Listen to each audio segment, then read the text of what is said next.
Back, you're watching Newswire.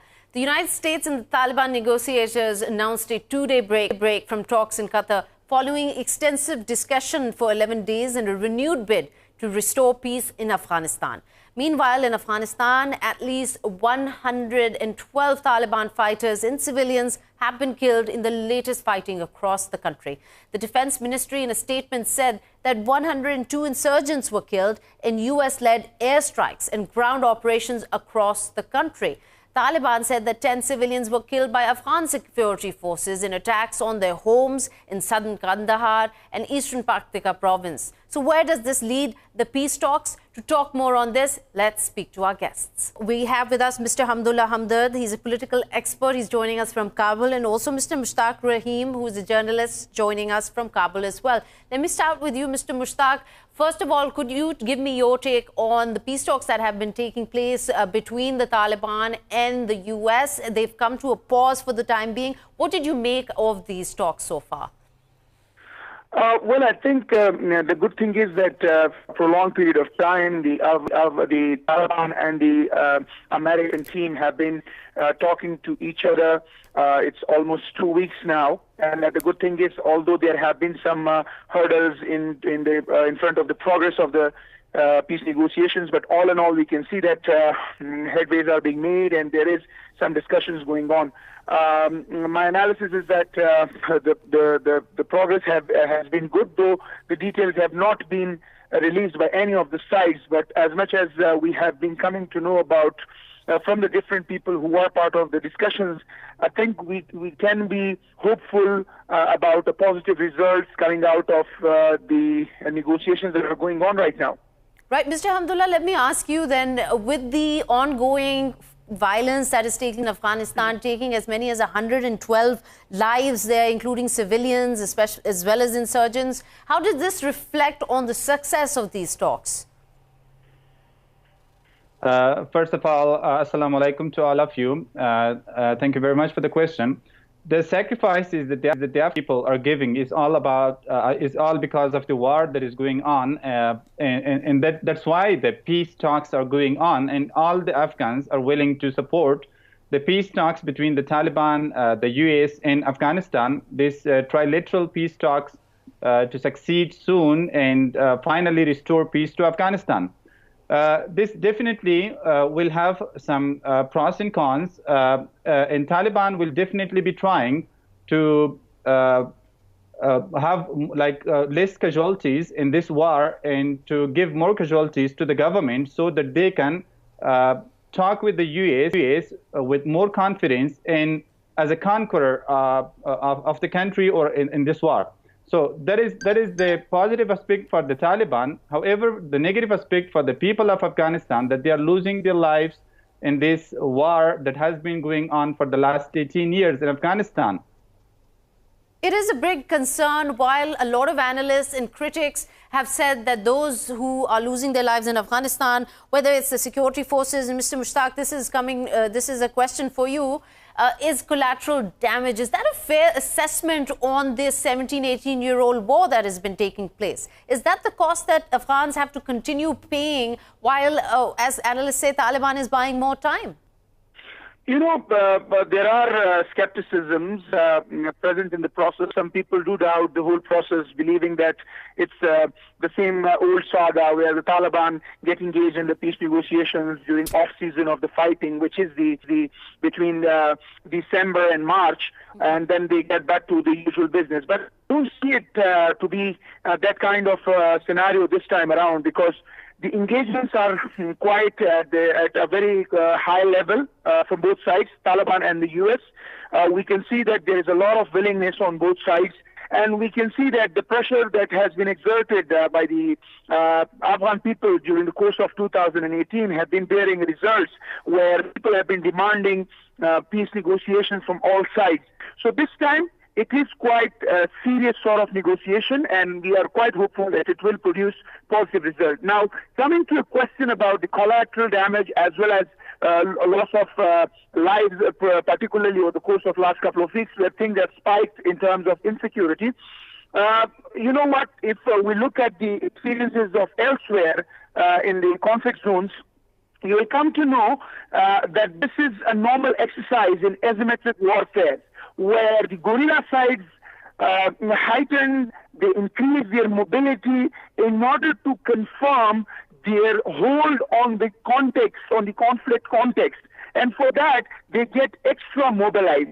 And when they go to the negotiation table, they have their cards secured, telling the other side of the table that, see, we continue to dominate. And that's why when you're talking to us, don't deal with us like a non-governmental, asymmetric warfare partner, but as an equal partner. So that's one side of it. Second reason is that, there are definitely some spoilers, even among the Taliban, who may want, and there is a theory regarding that can be the case, that some of the Taliban groups might not be interested in the peace process and they would want to spoil it. But all in all, I can tell you, this is something that we should expect. The war might further heighten up, might get much bloodier than it is right now as the peace process proceeds, until we reach a settlement and the Taliban announce some sort of ceasefire, as well as the Afghan government gets engaged with them as part of the intra-Afghan dialogue, which is, of course, on the cards. So I can tell you, this is part of the package. This is part of the package to expect more violence, as I understand you're saying. But Mr. Hamdullah, on that note, let me ask this then, that one of the concerns is that while there is a sort of they're on loggerheads, the US and the Taliban, over the definition of terrorism, because two of the principal framework that was being decided with the withdrawal of troop timeline, and also that Afghanistan not be used as a place for planning terror attacks on foreign countries. So is this a correct understanding that the Taliban right now are on loggerheads about the very definition of what a terrorist is? Well, this was the top question that was discussed during the deliberation between the Taliban delegation and U.S. Special Representative for Afghanistan Reconciliation, Dr. Zalmay Khalilzad. Taliban said that there is no universal definition for the terrorism. However, Pompeo, the Secretary of the United States, said that Taliban are terrorists in Afghanistan. So he has clearly called Taliban as terrorists. However, Taliban are insisting on the denial that there is no specific or unified definition for terrorism in the world. So this was one of the topics. And the second thing that you also pointed out, there was that both sides, the U.S. Special Representative and his team and the Taliban delegation, have agreed in principle on a framework in which two crucial issues were discussed and agreed upon. However, the detail will be worked out on later. But one was the withdrawal of the American and international troops. Let me stick to the one point, Mr. Hamdullah, that you also highlighted here. When it comes to the very definition of terrorist, it puts into question the very essence of these peace talks. Because let's be very clear here, the Taliban have never called the Al-Qaeda a terrorist organization, even though it might have condemned its attacks, right? Taliban were with Al-Qaeda at a time, and they had kept Osama bin Laden in Afghanistan. That's for sure, and there is no doubt about that. And then Osama bin Laden was in Pakistan, and he was killed in Pakistan by the U.S. Special Operation Forces. This is one side of the fact that we have with us. And the second thing, the Taliban do not call themselves as terrorists because they were governing Afghanistan one day, and the U.S. invaded Afghanistan because of the September 11, 2001 attack on the World Trade Towers, and Osama bin Laden was blamed for that. However, he has never said, there is no proof for that to prove that Osama bin Laden has planned that attack from Afghanistan. There is no proof on that. And some Russian investigators also claimed that was part of the inside tension strategy, and the U.S. wanted to make or to have a pretext to invade Afghanistan and to come to have their presence in Afghanistan. So that was one of the reasons why they came here. But there is still no proof that that attack was planned in Afghanistan, and Osama bin Laden has planned it in Afghanistan, or it was directed from Afghanistan. No proof with that, and we still cannot accept as Afghans that it was planned from Afghanistan and the U.S. was attacked. Right. Okay, well, let me come to you, Mr. Mushtaq. Now, one of the leaked drafts of this document, of these principal framework that was agreed upon between the US and the Taliban negotiators, it sort of suggested through reports that an interim government would be set up. There was a possibility of an interim government. Now, this draws a lot of criticism from the incumbent Afghan government. President Ghani has no confidence in this. In fact, he says it's not a possibility. Yes, this leakage happened when Taliban and the Americans, particularly, months back, and in there it was discussed on the table, but later on both sides denied that we have not discussed this at all. So this has been something on the table, and this has been under discussion. The Afghan people in general, they are supporting the peace process, but of course the details have to be discussed. And one of the issues that lie in detail is how will be the makeup of the Afghan government in the wake of the peace agreement that might get signed between among the sides, actually. So the interim government, the Afghan government has been adamant that the current sitting government is an elected government, and the Taliban can join the national political mainstream and come through and take the government through democratic process by participating in elections. However, we all know that any peace agreement will require flexibility from all sides, and that's what will be contemplated by the Afghan people. And it's not only the Afghan government, but the Afghan as a nation will also be engaging into that, maybe through the politicians and some other channels. So that can be a discussion point. There are some discussions happening here. Initially, most of the analysts who are sitting in Kabul did oppose such sort of setting, but then the logic is that you have to give some sort of leverage to the Taliban through power sharing, no matter to which way, maybe to interim government or getting them mainstream into the current Afghan government setup. But something has to be discussed. Right. If we are talking about, Mr. Mushtaq, if we are talking about the possibility of power sharing, giving some leverage to the Taliban, there's also a real concern that if Taliban were to be part of this interim setup, they would actually have access to changing the constitution, which a lot of the public is very concerned about, of losing all the progress they've made in the past years since they lost the government. I don't think so. I don't think so. People are concerned about the constitutional changes because there is a very rigorous and meticulous process attached to the revision or amendments to the constitution, and that has to be done through grand jirga, which is called in Afghanistan, for amendments of such kind of amendments. And in that case, I don't think one single party or one single group will be able to dominate the whole thing. The concern is that if there is an agreement where these details are not ironed out, including the interim government, constitutional arrangements, future makeup of the Afghan government, etc., that is the concern, not the amendments to the constitution, because that remains open to constitution through a consultative process which engages absolutely every walk of the life in Afghanistan, people from all walks of life in the country, and they can be part of it. So that's not a concern. The concern is that details of how are we going to engage in future all the issues that I mentioned earlier.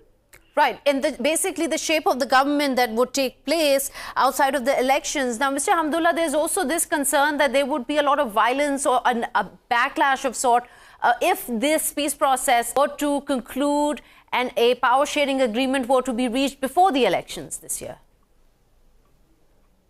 I hope the violence will not increase, and I hope one of the agreements that would be during the negotiations between Zalmay Khalilzad and the Taliban delegation would be to agree on the ceasefire before the presidential elections. Because once we have the presidential elections succeed in the country, then Taliban can negotiate during the intra-Afghan peace talks, which is the second part or the second stage of this Afghan peace talks after Taliban talked to Dr. Zalmay Khalilzad, and they put all their demands on the negotiation table to the U.S., whatever belongs to the U.S. One of which is, for example, the withdrawal of the U.S. troop which Taliban insists that they should withdraw by the end of 2019 from Afghanistan, and there should not be even a single soldier left in Afghanistan.